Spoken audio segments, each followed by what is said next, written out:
দুয়ার খুলল জুলাই স্মৃতি জাদুঘরের। ফ্যাসিস্টের মুখোশ উন্মোচনের আশা প্রধানমন্ত্রীর। অহেতুক অস্থিরতা সৃষ্টির চেষ্টায় পলাতকদের ফেরার পথ তৈরির শঙ্কা। রাজনৈতিক নেতাদের কাছ থেকে বিশৃঙ্খলা কাম্য নয় বললেন রাষ্ট্রপতি। গণহত্যা নিয়ে অনুশোচনা নেই আওয়ামী লীগের। দলটি ফেরার চেষ্টা করলে প্রতিহতের হুঁশিয়ারি। অধিকার হরণ হলেই প্রতিরোধের হুঙ্কার জামায়াত আমিরের। নতুন কোনো ফ্যাসিবাদের উত্থান হতে না দেওয়ার প্রত্যয় 11 দলের। দ্রুত জুলাই হত্যার বিচার দাবি। আমদানিকারক চক্রের কাছে 17 বছর নত ছিল দেশ। অপশাসনের কারণে ধুঁকছে গ্যাস ও বিদ্যুৎ খাত বললেন বাণিজ্য মন্ত্রী। জ্বালানি সংকট নিরসনে ধৈর্য ধরার আহ্বান।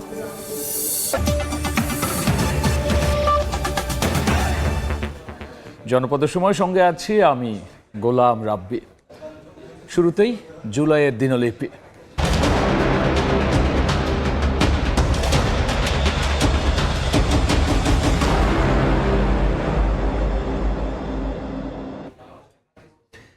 আওয়ামী লীগের ফ্যাসিবাদের পতনের দিনে দুয়ার খুলল জুলাই গণ অভ্যুত্থান স্মৃতি জাদুঘরের। উদ্বোধন করে 16 বছরের দুঃশাসনের নিদর্শন ঘুরে দেখেছেন প্রধানমন্ত্রী তারেক রহমান। পরে আলোচনা সভায় বলেছেন, ফ্যাসিস্টের মুখোশ উন্মোচনে ভূমিকা রাখবে এই জাদুঘর। সরকার প্রধান বলেছেন, অহেতুক ইস্যু তৈরি করে দেশে অস্থিরতা সৃষ্টির চেষ্টা করছে কেউ কেউ। এর মাধ্যমে পলাতকদের ফিরে আসার পথ তৈরি করা হচ্ছে কিনা তাও ভেবে দেখা দরকার। বর্ষা বিপ্লবের 2 বছর পূর্তিতে দুয়ার খুলল জুলাই 36 গণ অভ্যুত্থান স্মৃতি জাদুঘরের। বুধবার সকালে উদ্বোধন করে 24-এর গণ অভ্যুত্থানের স্মৃতিচিহ্ন নিয়ে গড়ে তোলা বিভিন্ন গ্যালারি ঘুরে দেখেন প্রধানমন্ত্রী তারেক রহমান। সঙ্গে ছিলেন সাবেক অন্তর্বর্তী সরকারের প্রধান উপদেষ্টা ডক্টর মোহাম্মদ ইউনূস।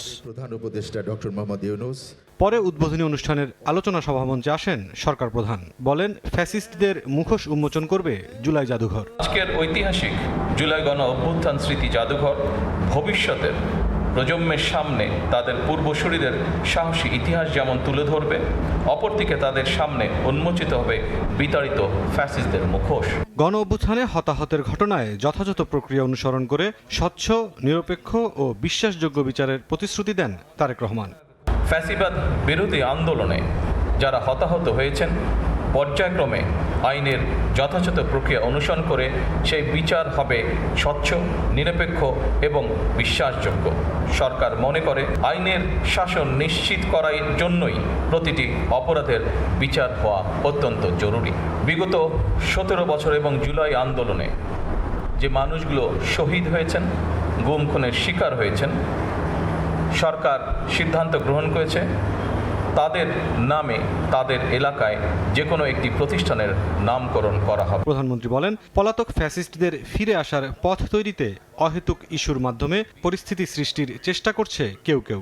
ফ্যাসিবাদ মুক্ত বাংলাদেশে কেউ কেউ অহেতুক ইস্যু তৈরি করে দেশে অস্থিরতা সৃষ্টির অপচেষ্টা শুরু করেছে।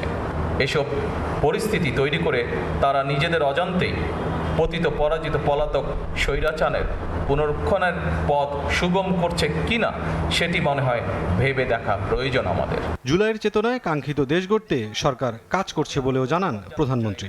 বাংলাদেশ মুরসালিন হক জুনায়েদ, সময় সংবাদ, ঢাকা। জুলাই স্মৃতি জাদুঘরের দেয়াল জুড়ে ফ্যাসিবাদী শাসনের স্মৃতিচিহ্ন উদ্বোধনের পর স্বল্প সময়ের জন্য খুলে দেওয়া হয় আহত জুলাই যোদ্ধা ও শহীদ পরিবারের সদস্যদের জন্য। অনেকে আবেগে আপ্লুত হয়ে পড়েন গুম খুন আর গণহত্যার ভয়াল দৃশ্য মনে করে। তারা বলেন, এই জাদুঘর শাসকদের মনে করিয়ে দেবে ফ্যাসিবাদী শাসনের চূড়ান্ত ফলাফল। এ সময় গণহত্যায় জড়িতদের দ্রুত বিচার কার্যকরের দাবিও জানিয়েছেন তারা। জুলাই স্মৃতি জাদুঘর ঘুরে এসে আরও জানাচ্ছেন নাজমুস সালেহী। 17 বছরের ফ্যাসিবাদী শাসনের কেন্দ্রবিন্দু তৎকালীন প্রধানমন্ত্রী শেখ হাসিনার সরকারি বাসভবন। একসময় এই গণভবন থেকেই পরিচালিত হয়েছে দেশ। এখান থেকে নির্দেশ দেওয়া হয়েছে সব দুঃশাসনের। এক সময়ের ক্ষমতার রাজপ্রাসাদ, যা দাঁড়িয়েছিল শাসন আর ক্ষমতার দম্ভ নিয়ে, আজ তা জাদুঘর। দোতলা ভবনের প্রতিটি দেয়াল জুড়ে ফুটিয়ে তোলা হয়েছে ফ্যাসিবাদের স্মৃতিচিহ্ন। শেখ হাসিনার ব্যবহৃত বেডরুম, অফিস কক্ষ সবই আছে আগের মতোই। রেখে দেওয়া হয়েছে সে লাল টেলিফোন, যা দিয়ে দেওয়া হয়েছে গুম খুনের নির্দেশ। প্রতিটি ফ্লোরে সংরক্ষণ করা হয়েছে শহীদদের ব্যবহৃত জিনিসপত্র, ফুটিয়ে তোলা হয়েছে গণ অভ্যুত্থানের প্রতিচিত্র। জুলাই গণ অভ্যুত্থানের দ্বিতীয় বর্ষপূর্তিতে বুধবার বিকেলে আহত জুলাই যোদ্ধা ও শহীদ পরিবারের সম্মানে 2 ঘন্টার জন্য খুলে দেওয়া হয় জুলাই গণ অভ্যুত্থান স্মৃতি জাদুঘর। দর্শনার্থীরা ঘুরে ঘুরে দেখেন, আবেগাপ্লুত হয়ে পড়েন গুম, খুন আর গণহত্যার ভয়াল দৃশ্য মনে করে। তারা বলছেন, এই জাদুঘর যুগ যুগ ধরে শাসকদের মনে করিয়ে দিবে ফ্যাসিবাদী শাসনের চূড়ান্ত ফলাফল। জনরোষের যেই প্রতিফলন সেটা এই মিউজিয়ামে এসে সেটা আমরা দেখতে পাচ্ছি, এবং এটা আসলে যুগ যুগ ধরে এটা আমি মনে করি যে এটা একটা প্রতীকী হয়ে থাকবে, যাতে কোনো শাসক এইরকম কোনো ফেসিবাদ বা এরকম দুর্নীতির স্বর্গরাজ্য বাংলাদেশকে বানাবে এই ধরনের চিন্তা যাতে না করতে পারে। এখান থেকে অনেক বড় একটা লেসন নেওয়ার আছে যে তারও পরিস্থিতি হয়তো বা তার অবস্থাটা এর চেয়েও খারাপ হতে পারে। শহীদ পরিবারের সদস্যরা দাবি জানান, গণহত্যায় জড়িতদের শাস্তি দ্রুত কার্যকরের। স্বৈরাচার যে রূপ ধারণ করেছিল তার বিচারটা যেন বর্তমান সরকার তাড়াতাড়ি করে। শুধু রায় দিয়ে থাকলেই হবে না, আমি মনে করি যে এই রায়টা কার্যকর করতে হবে খুব দ্রুতই। জুলাই জাদুঘরটা বার্তা দেয় হচ্ছে যে ইন ফিউচার যে গভর্নমেন্টই আসুক না কেন, তারা জানি ফ্যাসিস্টে কখনো আর পরিণত না হতে পারে। 6 আগস্ট থেকে প্রতিদিন সকাল 10টা থেকে সন্ধ্যা 6টা পর্যন্ত সর্বসাধারণের জন্য খোলা থাকবে জুলাই গণ অভ্যুত্থান স্মৃতি জাদুঘর। 17 বছরের চরম কর্তৃত্ববাদী ফ্যাসিবাদী শাসনের মূল কেন্দ্রবিন্দু ছিল এই গণভবন, যা এখন পরিণত হয়েছে জাদুঘরে। দর্শনার্থীরা বলছেন, ভবিষ্যতে যারা দেশ পরিচালনা করবেন তাদের এই জাদুঘর থেকে শিক্ষা নিতে হবে, ফ্যাসিবাদী হয়ে উঠলে কি হয় তার পরিণতি। আর যুগ যুগ ধরে সাধারণ মানুষের গণতান্ত্রিক আন্দোলনের প্রেরণা হয়ে থাকবে এই জুলাই স্মৃতিচিহ্ন জাদুঘর। নাজমুস সালেহী, সময় সংবাদ, ঢাকা। জাতির মধ্যে বিভেদ ও রাজনৈতিক নেতাদের কাছ থেকে বিশৃঙ্খলা কাম্য নয় বলে মন্তব্য করেছেন অস্থায়ী রাষ্ট্রপতি হাফিজউদ্দিন আহমদ। গণহত্যা নিয়ে আওয়ামী লীগের কোনো অনুশোচনা নেই উল্লেখ করে তিনি হুঁশিয়ারি দিয়েছেন, দলটি ফেরার চেষ্টা করলে প্রতিহত করা হবে। জুলাই যোদ্ধা ও শহীদ পরিবারের সদস্যদের সম্মাননা অনুষ্ঠানে স্বরাষ্ট্রমন্ত্রী বলেন, জুলাইয়ের কৃতিত্ব নিয়ে টানাটানি কাম্য নয়, বিভাজন যাতে না হয় সেজন্য সজাগ থাকার আহ্বান তার। আহমেদ সালেহিনের রিপোর্ট। অসংখ্য শহীদের রক্তে লিখিত 24শে জুলাই ফ্যাসিস্ট সরকারের পতনের গণঅভ্যুত্থান পূর্ণ করেছে 2 বছর। জুলাই গণঅভ্যুত্থান দিবস উপলক্ষে রাজধানীর চীনমৈত্রী সম্মেলন কেন্দ্রে মুক্তিযুদ্ধ মন্ত্রণালয় আয়োজিত জুলাই শহীদ পরিবার ও জুলাই যোদ্ধাদের সংবর্ধনা এবং আলোচনা সভায় যোগ দেন বিভিন্ন রাজনৈতিক দলের নেতারা। প্রধান অতিথি হিসেবে অংশ নেন অস্থায়ী রাষ্ট্রপতি হাফিজউদ্দিন আহমদ।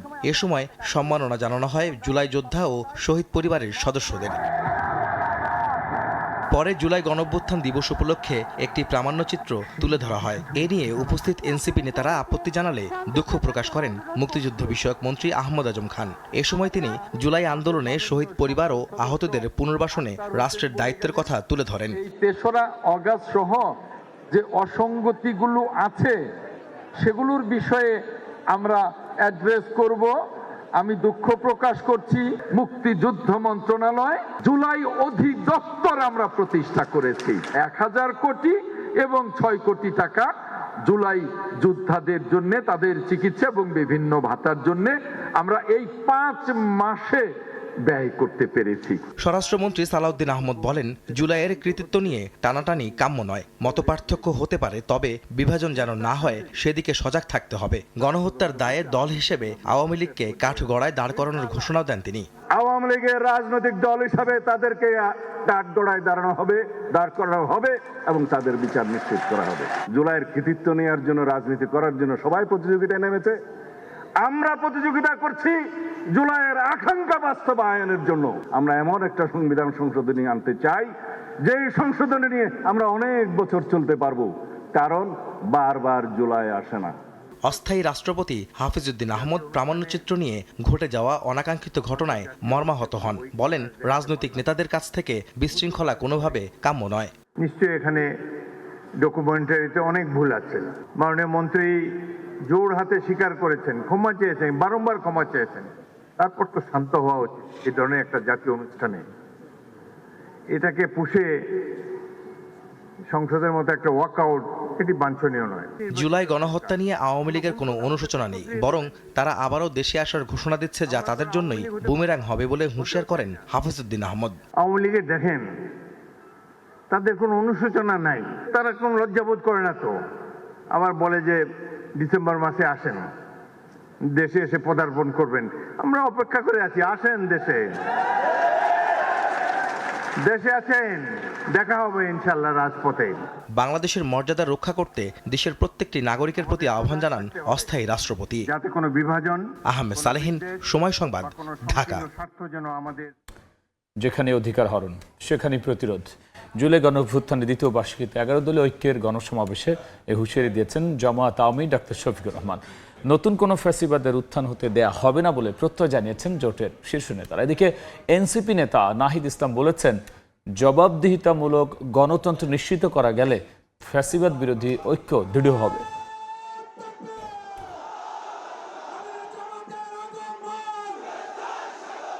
জুলাই অভ্যুত্থানের দ্বিতীয় বর্ষপূর্তিতে জাতীয় মসজিদ বাইতুল মোকাররমের দক্ষিণ গেটে 11 দলীয় ঐক্যের গণসমাবেশ। বৃষ্টি উপেক্ষা করে বুধবার সকাল থেকে সমাবেশ স্থলে ভিড় করেন নেতাকর্মীরা। তবে যোগ দেননি ঐক্যের অন্যতম শরিক খেলাফত মজলিসের নেতারা। জুলাই সনদ ও গণভোটের রায় বাস্তবায়নের দাবিতে আয়োজিত কর্মসূচিতে সাম্প্রতিক আইন শৃঙ্খলা পরিস্থিতির অবনতি, দ্রব্যমূল্যের ঊর্ধ্বগতি এবং গ্যাস তেল সংকট নিয়ে সরকারের সমালোচনা করেন নেতারা। দ্রুতই জুলাই হত্যায় জড়িতদের বিচার নিশ্চিতের দাবি করেন তারা। কোথাও যদি বিদ্যুৎ, গ্যাস এগুলোর সংকটে পড়ে, সবাই থালাবাটি বাসন কলস নিয়ে রাস্তায় নামবেন। ক্ষমতায় বসেছ, গ্যাস দিতে হবে, বিদ্যুৎ দিতে হবে, সিন্ডিকেট চলবে না, কোনো পণ্যের দাম বাড়ানো যাবে না। জামায়াত আমির ডাক্তার শফিকুর রহমান হুঁশিয়ারি দিয়ে বলেন, যেখানেই জনগণের অধিকার হরণ করা হবে সেখানেই প্রতিরোধ গড়ে তোলা হবে। জনগণের দুর্ভোগ যেখানে, সন্ত্রাস যেখানে, ফ্যাসিবাদ যেখানে, জনগণের অধিকার হরণ যেখানে, সেখানেই আমরা অগ্নিগিরি হয়ে জ্বলে উঠব ইনশাআল্লাহ। অভ্যুত্থানের দ্বিতীয় বর্ষপূর্তিতে এসে জামাত এনসিপি জোটের নেতাদের প্রত্যয় যে আকাঙ্ক্ষা থেকে জুলাই আন্দোলন সংগঠিত হয়েছে, জনগণের পাশে থেকে সেই আকাঙ্ক্ষা পূরণের চেষ্টা করবেন তারা। এদিন বিকেলে সংসদ সচিবালয়ে অভ্যুত্থানের দ্বিতীয় বর্ষপূর্তি উপলক্ষে এক চিত্রাঙ্কন প্রতিযোগিতার পুরস্কার বিতরণী অনুষ্ঠানে যোগ দেন এনসিপি আহ্বায়ক ও বিরোধী দলীয় চিফ হুইপ নাহিদ ইসলাম। বলেন, দেশে জবাবদিহিতামূলক গণতন্ত্র নিশ্চিত করা গেলে ফ্যাসিবাদ বিরোধী ঐক্য আরো দৃঢ় হবে। ফ্যাসিবাদ প্রশ্নে, ফ্যাসিবাদ বিরোধিতা আমরা এখন ঐক্যবদ্ধ আছি। আমাদের এই ঐক্য সুদৃঢ় হবে যদি সত্যিকার অর্থে আমরা জবাবদিহিতামূলক গণতন্ত্র প্রতিষ্ঠায় বাংলাদেশ যে লড়াই করেছে সেই বাংলাদেশকে আমরা তৈরি করতে পারি। এর আগে সকালে জুলাই গণহত্যার বিচার নিশ্চিত করা এবং শিক্ষা প্রতিষ্ঠানে হামলার প্রতিবাদে ঢাকা বিশ্ববিদ্যালয়ে গণজমায়েত আয়োজন করে ইসলামী ছাত্র শিবির। শফিক মুন্সি, সময় সংবাদ, ঢাকা। জুলাই অভ্যুত্থানের বর্ষপূর্তিতে শহীদদের স্মরণে জেলায় জেলায় স্মৃতিস্তম্ভে শ্রদ্ধা নিবেদন করেছেন সর্বস্তরের মানুষ। আলোচনা স্মরণ সভায় বক্তারা বলেছেন, শহীদদের আত্মত্যাগের মধ্য দিয়ে নতুন বাংলাদেশে ফিরেছে গণতন্ত্র, বাক স্বাধীনতা।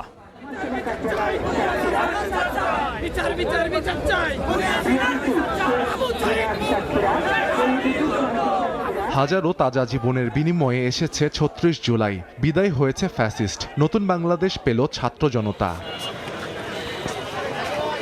শহীদদের রক্তঋণ শোধের দিনটিকে স্মরণে দেশব্যাপী পালিত হল নানা কর্মসূচি। বুধবার জেলায় জেলায় স্মৃতিস্তম্ভে শ্রদ্ধা নিবেদন করে স্মরণ করা হয় জুলাইয়ের প্রথম শহীদ আবু সাইদ সহ আত্ম উৎসর্গকারীদের। এতে শহীদ পরিবারের সদস্য ও আহত সহ ঢল নামে সর্বস্তরের মানুষের। গণঅভ্যুত্থানের চেতনায় দেশ গঠনের অঙ্গীকার করেন তারা। শহীদ আবু সাইদ যেভাবে জীবন দিয়েছে, তার জীবনের বিনিময় একটি নতুন বাংলাদেশ। 5ই আগস্ট স্বৈরাচার সরকারের একজন পতন হয়। তাদের আত্মার মাগফিরাত কামনা করি এবং আমরা তাদের প্রতি দোয়া এবং শ্রদ্ধা জানাই। তিনি বাংলাদেশের মানুষের সেই আন্দোলনের প্রতি শ্রদ্ধা রেখে আজকে দেশে একটা গণতান্ত্রিক সরকার প্রতিষ্ঠিত করেছে। বর্তমান সরকারের কাছে দ্রুত এই হত্যাকারীদের যেন বিচারের আওতায় আনে, তাদের সাজা কার্যকর করে। জান দেব জুলাই দেব না স্লোগানে আয়োজন করা হয় ম্যারাথন ও শোভাযাত্রা।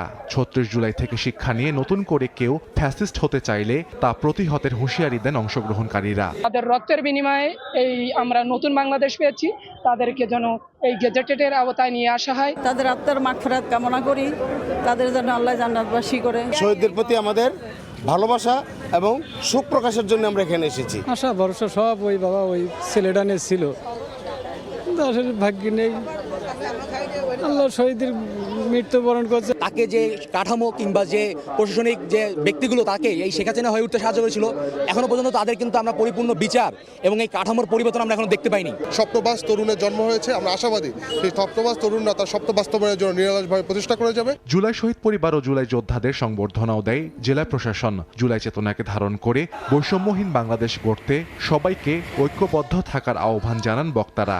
তাদেরকে সর্বোচ্চ সম্মান এবং সকল কিছু ভাতা প্রদান এবং চাকরির ক্ষেত্রে অগ্রাধিকার দেওয়া হবে। জুলাই সনদ আমরা প্রত্যেকটি পৃষ্ঠায় প্রত্যেকটি অক্ষরে আমরা বাস্তবায়ন করব। আজকের এই 5 আগস্টে সেই কথাকে আবার উচ্চারণ করছি। শান্তি শৃঙ্খলা ফিরিয়ে আনা এবং এই দেশ থেকে সকল ধরনের বৈষম্য দূর করা, আমরা সেই লক্ষ্যে কাজ করে যাচ্ছি। জুলাই শহীদদের আত্মার মাগফিরাত কামনায় তাদের কবর জিয়ারত ও ফাতেহা পাঠও করা হয়, আর আহতদের সুস্থতা চেয়ে মহান আল্লাহর সাহায্য প্রার্থনা করা হয়। সাহাল আব্দুল্লাহ আলভি, সময় সংবাদ। জনপদের সময়ে আরও থাকছে। উখিয়ার রোহিঙ্গা ক্যাম্পে পাহাড় ধসে মাটি চাপায় এক শিশুর মৃত্যু। কক্সবাজার টেকনাফ মেরিন ড্রাইভে বিভিন্ন স্থানে পাহাড় ধস, কয়েক ঘন্টা বন্ধ ছিল যান চলাচল। জুলাইয়ের স্মৃতি, সাংস্কৃতিক চেতনা ও গণতান্ত্রিক মূল্যবোধকে ধরে রাখতে রাজধানীতে ওপেন ইয়ার কনসার্টের আয়োজন করা হয়েছে। 7টি ব্যান্ডের অংশগ্রহণে কনসার্ট ফর ডেমোক্রেসি চলছে সোহরাওয়ার্দী উদ্যানে। বৃষ্টি উপেক্ষা করে মানিক মিয়া এভিনিউতেও বর্ষা বিপ্লবের গান উপভোগ দর্শকদের।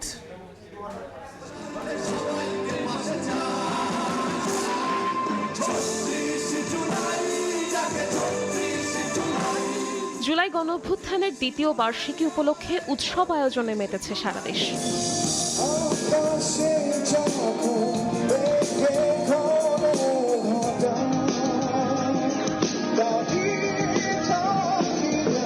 সংস্কৃতি মন্ত্রণালয় ও ব্যান্ডস মিউজিক অ্যাসোসিয়েশন অব বাংলাদেশের যৌথ উদ্যোগে সোহরাওয়ার্দী উদ্যানে কনসার্ট ফর ডেমোক্রেসি।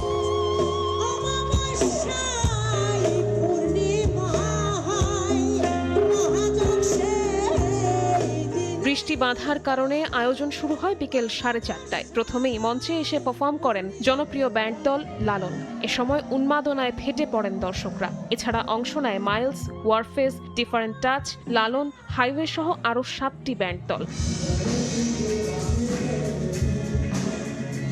কনসার্ট আয়োজনের জন্য সংস্কৃতি মন্ত্রণালয়ের প্রতি কৃতজ্ঞতা জানান সময় টেলিভিশনের প্রধান নির্বাহী কর্মকর্তা জুবায়ের বাবু। সংস্কৃতি মন্ত্রণালয়ের মাননীয় মন্ত্রী নিতাই রায় চৌধুরী এবং আমাদের সাংস্কৃতিক মন্ত্রণালয়ে যারা আছেন প্রতিমন্ত্রী এবং আমাদের উপদেষ্টা, পাশাপাশি সচিব মহোদয়, আপনাদের সবাইকে ধন্যবাদ যে আমাদের জন্য, সাধারণ মানুষের জন্য এরকম একটি আয়োজন করেছেন।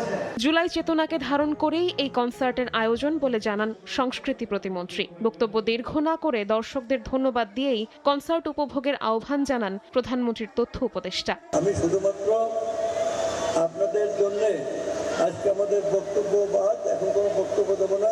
এদিকে মানিক মিয়া অ্যাভিনিউয়ে অনুষ্ঠিত হয় ওপেন এয়ার কনসার্ট বর্ষা বিপ্লবের গান। দেশের জনপ্রিয় ব্যান্ড ও সঙ্গীত শিল্পীদের অংশগ্রহণে এই আয়োজন ঘিরে তৈরি হয় উৎসবের আমেজ।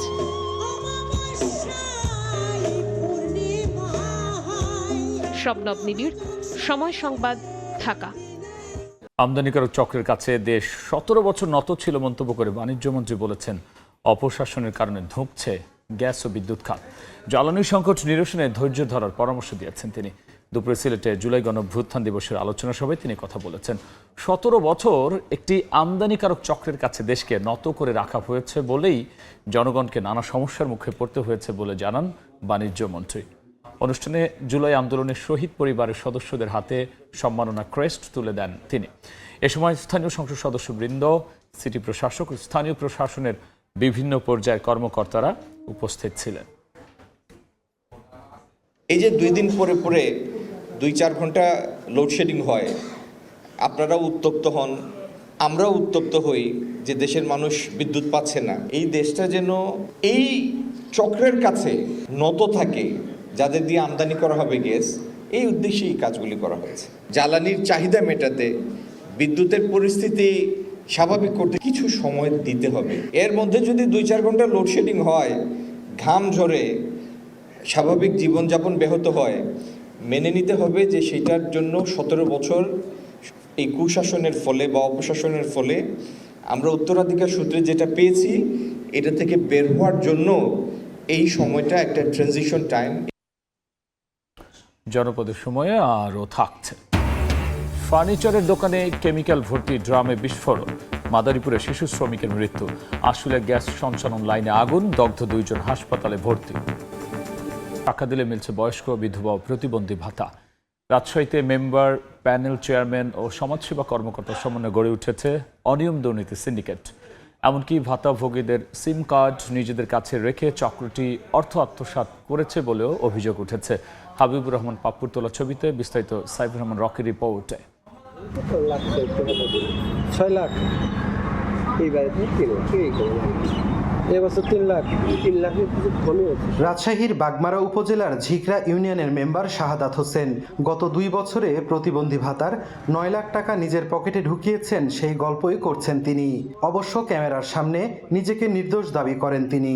যদি কেউ বলে থাকে তাহলে এটা মিথ্যা কথা বলেছে। ভাতাভোগীরা যেই মুঠোফোন নাম্বারে টাকা পান সেই নাম্বার বছরের পর বছর ধরে নিজের কাছে রেখে লাখ লাখ টাকা আত্মসাতের অভিযোগে সম্প্রতি বাগমারা থেকে স্ট্যান্ড রিলিজ হয়েছেন সমাজসেবা কর্মকর্তা আনিসুর রহমান।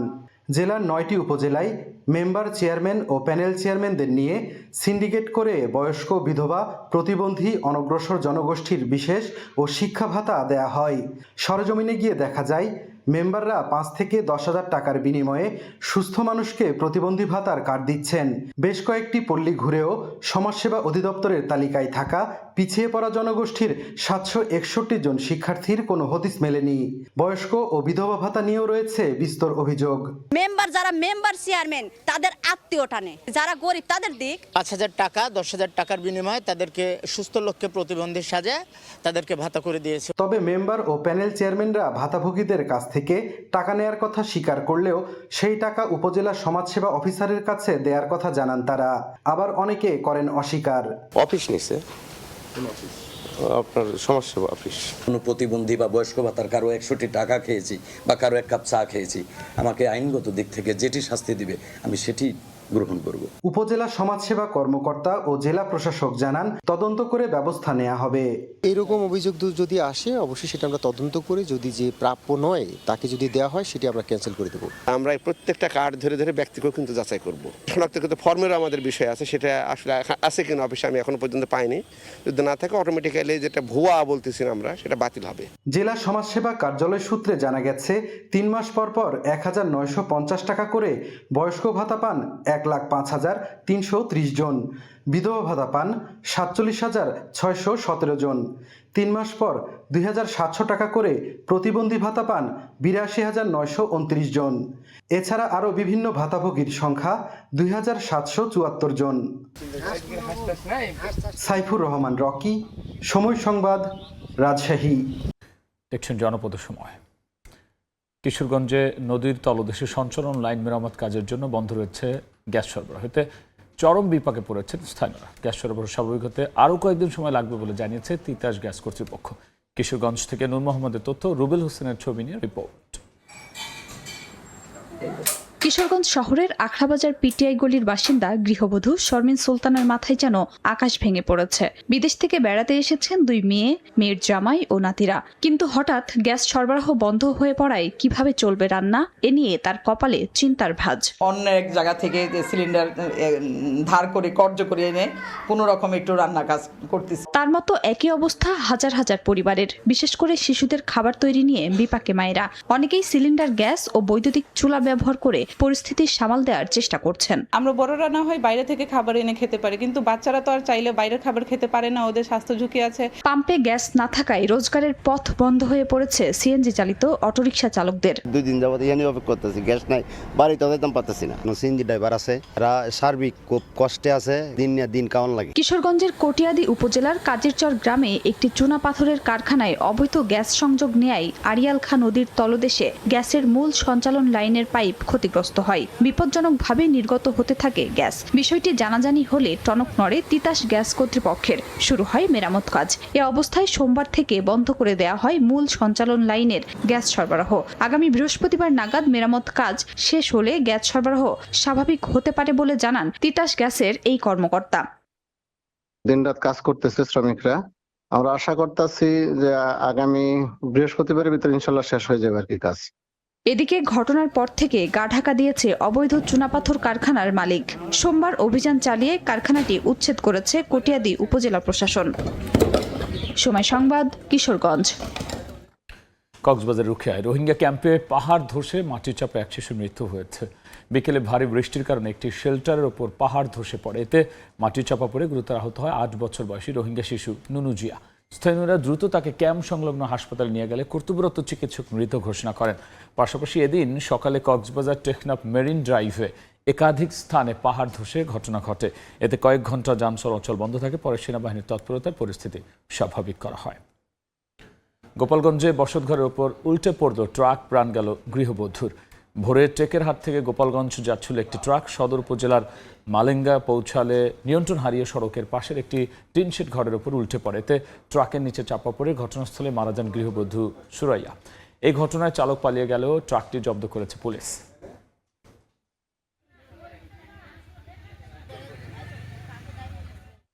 শহরের আশুলিয়ায় গ্যাস সঞ্চালন লাইনে বিস্ফোরণ ও অগ্নিকাণ্ডে 2 জন আহত হয়েছেন। সকালে পল্লী বিদ্যুৎ বাস স্ট্যান্ড এলাকায় মাটির নিচে থাকা তিতাসের সরবরাহ পাইপলাইনের একটি ত্রুটিপূর্ণ স্থানে বিস্ফোরণ ঘটে। পরে আগুন ধরে যায়। এ সময় ফুটপাতে অবস্থানরত 2 সবজি বিক্রেতা দগ্ধ হন। খবর পেয়ে ফায়ার সার্ভিসের একটি ইউনিট ঘটনাস্থলে পৌঁছে আগুন নিয়ন্ত্রণে আনে। তবে গ্যাস পাইপলাইনের ত্রুটিপূর্ণ অংশ তাৎক্ষণিকভাবে মেরামত করা সম্ভব হয়নি। স্থানীয়দের অভিযোগ, তিতাস কর্তৃপক্ষের অবহেলা ও নিয়মিত রক্ষণাবেক্ষণ না থাকায় এমন দুর্ঘটনা।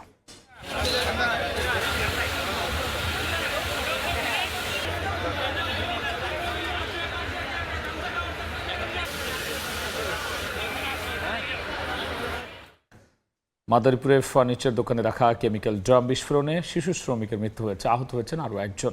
সকালে ডাসারের কাঠেরপুল এলাকায় রবিউল মাতব্বরের ফার্নিচারের দোকানে কাজে আসেন শ্রমিকরা। হঠাৎ দোকানে থাকা কেমিক্যালের একটি ড্রাম বিকট শব্দে বিস্ফোরণ হয়। ঘটনাস্থল থেকে আহত শ্রমিক নীরব ও দোকান মালিক রবিউলকে উদ্ধার করে কালকিনি উপজেলা স্বাস্থ্য কমপ্লেক্সে ভর্তি করেন স্থানীয়রা। সেখানে নীরবকে মৃত ঘোষণা করেন চিকিৎসক। নিহতের পরিবার থেকে অভিযোগ পেলে এই ঘটনায় আইনগত ব্যবস্থা নেওয়ার আশ্বাস পুলিশের।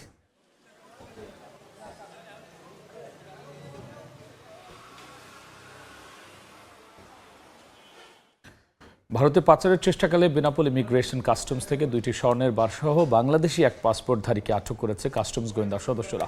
বেনাপোল কাস্টমস গোয়েন্দা শাখার সহকারী কমিশনার সাজিদ মাহাদুদ কৌশিক জানান, বিকেলে ভারতে যাবার সময় যাত্রীর আচার-আচরণ ও চলাফেরা সন্দেহজনক মনে হলে জিজ্ঞাসাবাদ করা হয়। এই সময় তার কাছে স্বর্ণ থাকার কথা স্বীকার করেন তিনি। পরে তার প্যান্টের পকেট থেকে 100 গ্রাম ওজনের 2টি বার পাওয়া যায়, যার বাজার মূল্য আনুমানিক 22 লাখ টাকা। দেখছেন জনপদ সময়।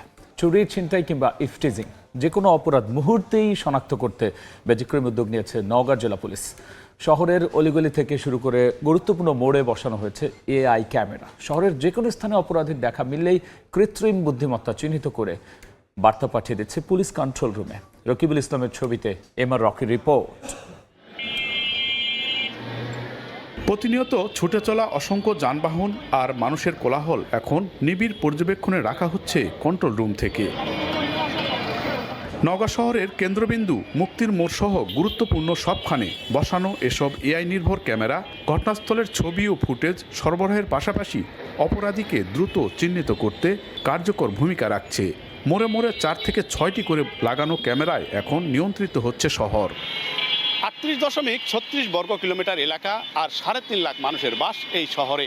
সময়ের সঙ্গে পাল্লা দিয়ে যেমন বাড়ছে জনসংখ্যা, তেমনি বাড়ছে অপরাধের প্রবণতাও। একটা বিপদ হলে CCTV ক্যামেরার মাধ্যমে অপরাধীকে শনাক্ত করতে পারবে, পাশাপাশি অপরাধীরাও বিপদে থাকবে, ভয়ে থাকবে। AICC ক্যামেরা যেটা ইনস্টল করা হয়েছে নওগাঁতে, যারা ব্যবসায়িক থেকে শুরু করে সবার জন্য খুব উপকারী। অপরাধ অনেক কমে আসবে বলে আশা পুলিশের। শহরের গুরুত্বপূর্ণ স্থানসমূহ আমরা আর্টিফিশিয়াল ইন্টেলিজেন্স কানেক্টেড ডিজিটাল সার্ভিলেন্সের আওতায় নিয়ে আসছি। ৯৯টি ইউনিয়ন ও ১১টি উপজেলা নিয়ে গঠিত নওগাঁয় পর্যায়ক্রমে উপজেলাগুলোতেও এমন আধুনিক প্রযুক্তির নিরাপত্তা ব্যবস্থা সম্প্রসারণের কাজ চলছে বলে জানিয়েছে পুলিশ। এমআর রকি, সময় সংবাদ, নওগাঁ। বৃক্ষমেলায় মাত্র ২ টাকায় পাওয়া যাচ্ছে গাছের চারা। বৃক্ষরোপণে সাজাই দেশ। সবার আগে বাংলাদেশ প্রতিপাদ্যকে সামনে রেখে ফরিদপুরে চলছে সপ্তাহব্যাপী বৃক্ষ মেলা। দূর দূরান্ত থেকে আসা নার্সারি মালিকরা মেলায় বিরল ও উন্নত জাতের নানা চারা নিয়ে পসরা বসিয়েছেন। তবে ব্যতিক্রম বিষয় হচ্ছে মেলায় মাত্র ২ টাকায় পাওয়া যাচ্ছে বিভিন্ন গাছের চারা। এতে খুশি শিক্ষার্থী সহ ক্রেতারা। আর আয়োজকরা বলছেন প্রতিটি বাসাবাড়ির ছাদে যাতে সবাই গাছের চারা রোপণ করতে পারে, এজন্য এমন উদ্যোগ।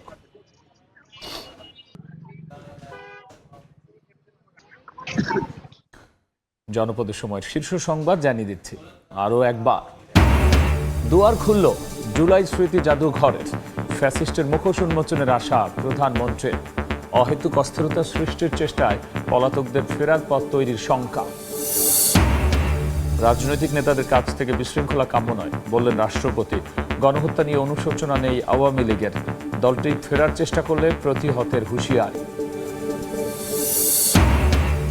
এবং অধিকার হরণ হলেই প্রতিরোধের হুঙ্কার জামাত আমিরের। নতুন কোনো ফ্যাসিবাদের উত্থান হতে না দেওয়ার প্রত্যয় 11 দলের। দ্রুত জুলাই হত্যার বিচার দাবি।